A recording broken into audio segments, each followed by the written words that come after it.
today's gear and review is, in a way, kind of like two other reviews that I've done in the past. I did a review of the Boss DS1 and I did a review of the PV6505. And both those reviews were of products that simultaneously got a lot of praise on one hand, and on another hand, they received a lot of criticism and a lot of bad comments. And I did reviews on those products to prove that, those products weren't as bad, cheap, or as limited as some people made them out to be. Today we have a product that's very similar in nature to that, from a company out in California called Carbon. And today's reviews of the Carbon V3, along with the matching 412 speaker enclosure.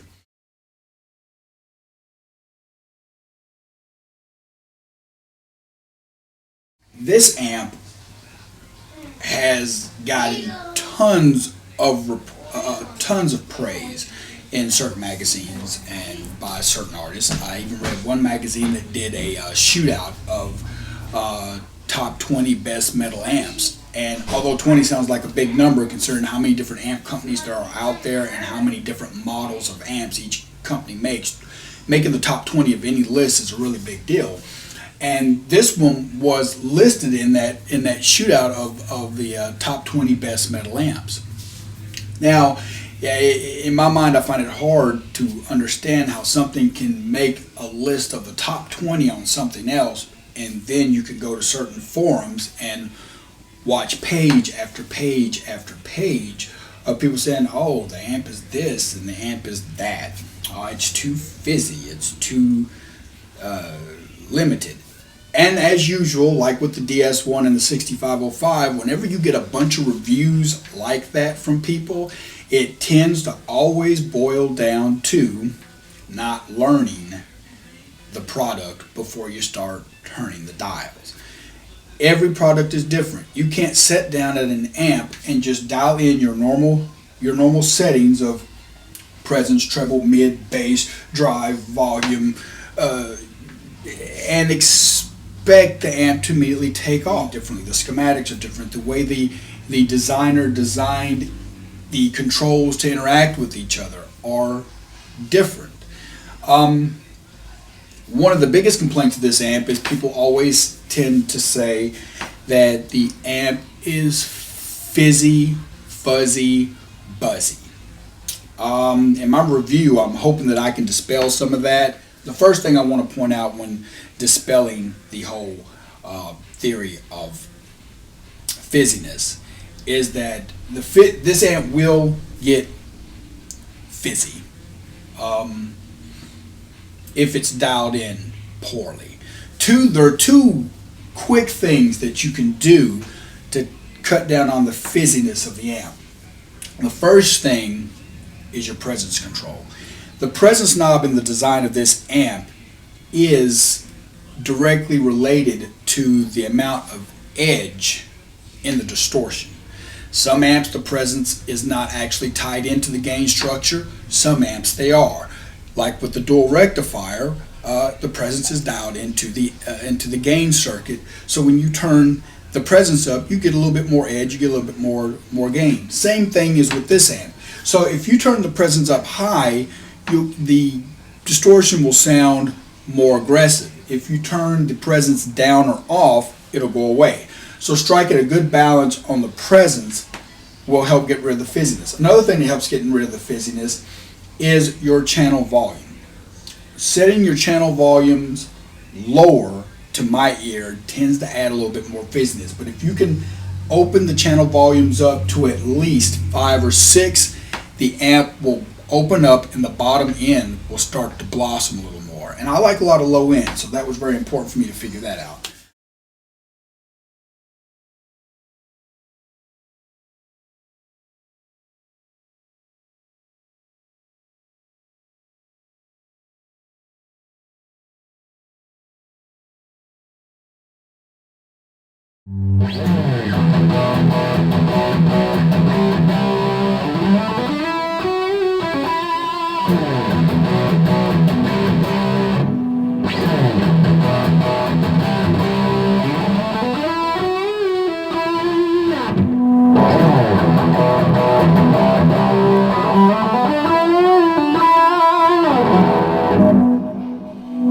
channel has a voicing switch, intense, classic, and thick, except for on the clean channel, which is bright, classic, and soak. To show the tonal possibilities of this amp, we're going to take channel 2, and I'm going to play with the toggle all the way down in thick mode, and then we're going to sweep the drive so you can hear how much gain is available in that mode. Then we're going to dial the drive back down. We're going to come up to classic. We're going to do the same thing, and then we're going to do the same thing for the intense.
Now what we're going to do is we're going to do the exact same thing that we just did on channel 2, and we're going to come over here to our clean channel, which is channel 3. That is one thing that was kind of odd about the amp. You would normally think that your clean channel would be channel 1 and your overdrive channels would be 2 and 3, but it's not. On this amp, your 2 drive channels are 1 and 2, and your clean channel is channel 3. But anyway, not that that really makes or breaks an amp. We're going to, I'm going to play a little bit with it in the bright mode, then I'm going to play a little bit with it in the classic mode, then I'm going to play a little bit with it in the soak mode. And then after I play a little bit on soaks, the cool thing about the soak mode is that it allows you to get like it allows you to get more of that real moderate breakup, just old Plexi style amp type breakup. So what we're going to do in order to show you that is we're going to dime out the gain with it in soak mode at the very end of that pass, so you can hear what that sounds like.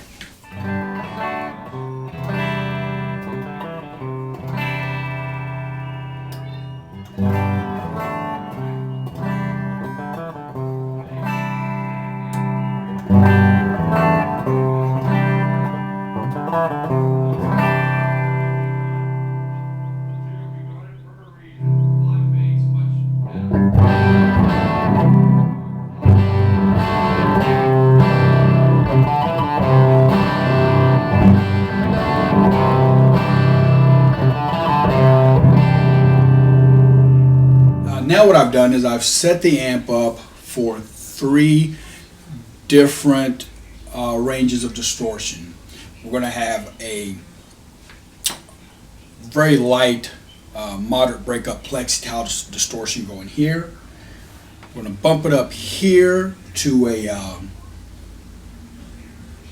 very high gain. It's going to be a more rounded distortion. It's going to be in the thick mode with the presence dialed off, and that's going to make it more round, very soft, but high gain at the same time. We're going to come up here. We're going to have this channel in the intense mode. We're going to have the presence moved up to 4. That's going to add a lot of aggression to the distortion. Hopefully I won't add too much, and the compression everything won't make it too fizzy. And this way you can see exactly how you can kind of set this up to have all kinds of different sounds in a working application.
this has been the Carvin V3.